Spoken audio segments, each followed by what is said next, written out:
Breaking news చూస్తున్న యెమెన్లో భారతీయ nurse నిమిషప్రియకు భారీ ఊరట లభించింది. ఆమె ఉరిశిక్షను రద్దు చేసేందుకు యెమెన్ అధికారులు నిర్ణయించారు. సోమవారం అర్ధరాత్రి ఈ నిర్ణయం వెలువడింది. ఈ మేరకు భారత గ్రాండ్ ముఫ్తీ సున్నీ లీడర్ కాంతాపురం ఏపీ అబూబకర్ ముస్లియార్ కార్యాలయం నుంచి ప్రకటన వెలువడింది. అయితే భారత విదేశాంగ శాఖ నుంచి ఇంకా అధికారిక ప్రకటన వెలువడలేదు. ఈ నిర్ణయానికి ముందు యెమెన్ రాజధాని సనాలో అత్యున్నత సమావేశం జరిగింది. ఈ భేటీలో ఉత్తర యెమెన్ అధికారులు, అంతర్జాతీయ దౌత్య ప్రతినిధులు పాల్గొన్నారు.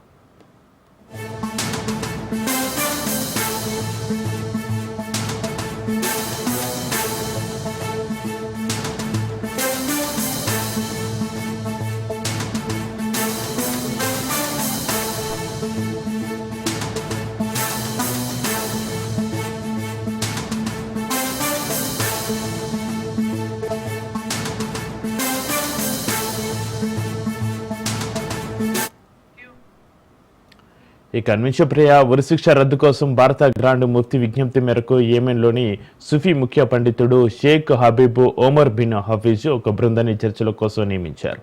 ఇక మరోవైపు అబూబకర్ ముస్లియార్ ఇతర యెమెన్ ప్రభుత్వంతో పాటుగా అంతర్జాతీయంగా మధ్యవర్తిత్వం జరిపారు. దీంతో చర్చలు ఫలించడంతో ఆమె ఉరిశిక్ష రద్దుకు యెమెన్ అంగీకరించినట్లుగా ముఫ్తీ కార్యాలయం తెలిపింది.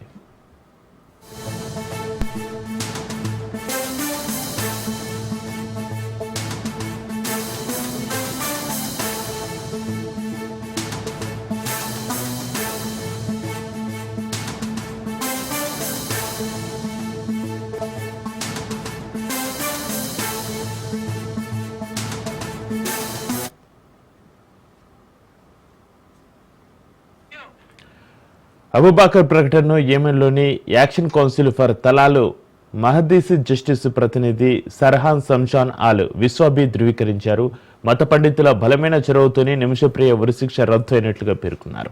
అయితే ఆమె విడుదలపై అతను స్పష్టమైన ప్రకటన చేయలేదు. నిమిషప్రియ జైలు నుంచి విడుదల కావడమా లేదా జీవిత ఖైదు పడే అవకాశం ఉందా అనేది తెలియదన్నారు. అయితే మరణించిన యెమెన్ పౌరుడు తలాలు మహదీ కుటుంబ సభ్యులతో చర్చల అనంతరం తదుపరి నిర్ణయం వెలువడే అవకాశం ఉంది.